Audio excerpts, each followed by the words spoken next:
സംസ്ഥാനത്ത് സെൻസസ് ഡ്യൂട്ടിയുടെ പേരിൽ അധ്യാപകരെ റവന്യൂ വകുപ്പ് വേട്ടയാടുകയാണെന്ന ഗുരുതര ആരോപണവുമായി ദേശീയ അധ്യാപക പരിഷത്ത്. സെൻസസ് മാനുവൽ പൂർണ്ണമായും ലംഘിച്ച് അധ്യാപകർക്ക് അമിത ജോലിഭാരം അടിച്ചേൽപ്പിക്കുകയും ഭീഷണിപ്പെടുത്തുകയും ജോലി ചെയ്യിപ്പിക്കുകയുമാണെന്നാണ് ആക്ഷേപം.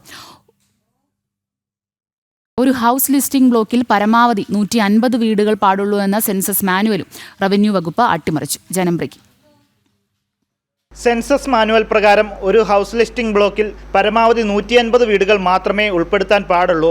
എന്നാൽ നിലവിൽ 400 മുതൽ 500-ലധികം വീടുകൾ വരെ അധ്യാപകർക്ക് അനുവദിക്കുന്നതായും കൃത്യമായ ഭൂപടവും ലൊക്കേഷനും റവന്യൂ വകുപ്പ് നൽകിയിട്ടില്ലെന്നും ദേശീയ അധ്യാപക പരിഷത്ത് സംസ്ഥാന general secretary T Anoop Kumar പറഞ്ഞു. ഈ സമയത്ത് തങ്ങളുടെ ഇഷ്ടക്കാർക്ക് അവരുടെ ഹൗസ് ലിസ്റ്റിംഗ് ബ്ലോക്കുകളുടെ എണ്ണം കുറച്ചു കൊടുക്കുന്നതിനായി എന്യൂമറേഷൻ പൂർത്തിയാക്കിയ അധ്യാപകർക്ക് വീണ്ടും 100-200 വീടുകൾ അധികം നൽകിയിരിക്കുകയാണ് കഴിഞ്ഞ ദിവസങ്ങളിൽ. നിരവധി എന്യൂമിനേറ്റർമാർക്ക് തിരിച്ചറിയൽ കാർഡ് ഇതുവരെ ലഭിച്ചിട്ടില്ല.